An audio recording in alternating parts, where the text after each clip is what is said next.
Well, back po sa inyo lahat. Papakalala ko po ang sarili ko po, si Catherine Beatriz T. Quisostamo.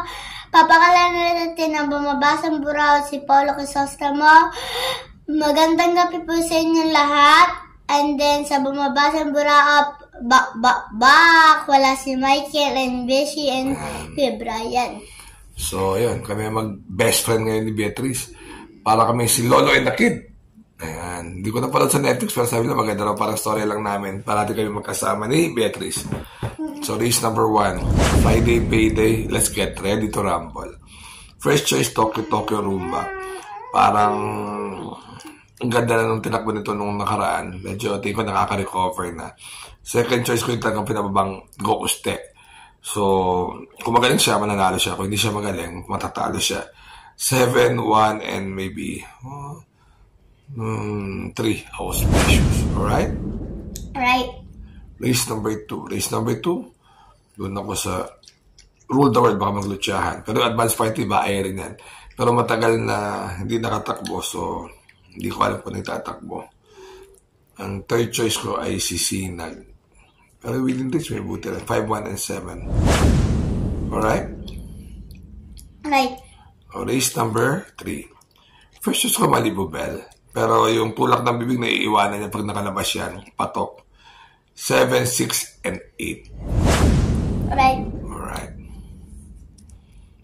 Race number 4. Race number 4. May ka-double kasi itong volleyball. So pag lumababa niyan, malaki panalo. Pero first choice ko, Taipan 1. Nandun yan, 1-4. So magandang dihado yan. Second choice ko, volleyball. Third choice ko, Laughing Inside. 3, 4, and 8. Alright. Alright. Race number 5. Race number 5. Biyahe lang yung Papa Umamaw nung kalaban sila po Light Bell. Pero sa inabot na lang sa meta. So, dyan pa rin ako sa Papa Umamaw. Second choice ko, Autumn Shower. Alright. Pag lumaban, may panalo. Pero biyahero yan. Third choice ko yung Polite Bell.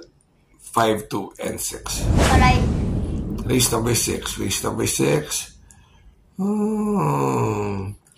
Bohemian, parang biyahe nung nakaraan yan. Second choice ko si Achi Holly. Third choice ko si Real Equity. 2, 4, and 3. Alright. Alright. Sa last race, ito pinamahirap na karera for the whole week yata. First choice, Grand Laughter. Magandang numero sa labas. Ay, first choice, Calendar Girl, Dihado. Magandang Dihado. Tingin ko, pag lumaban, malaki panalo. Second choice ko, Grand Laughter. Ang aking third choice ay Ginebra. 5, 12, and 3. Alright? Alright. Remember to be good because God is good all the time. Chill lang. Yay! May siya shoutout pala ako. Shoutout, okay. Para nito sa mga tao dyan na nanonood, shoutout sa inyo, hindi sa mababasang burao, saka sa Double Lock. Shoutout sa inyo kasi hindi pa kami nakakapunta sa Double Lock. And then shoutout din sa mga nagkaano sa amin, nag-subscribes. Yeah, oo. Sana mag-subscribe pala kayo. Kailangan namin ng more subscriber. Miski na kukunti lang ang views. Tsaka mag-like at mag-comment. Your comment means a lot to us. Alam niyo naman yun lang ang kita namin ni Beatrice. Comment nyo. Alright? Bye-bye! See you.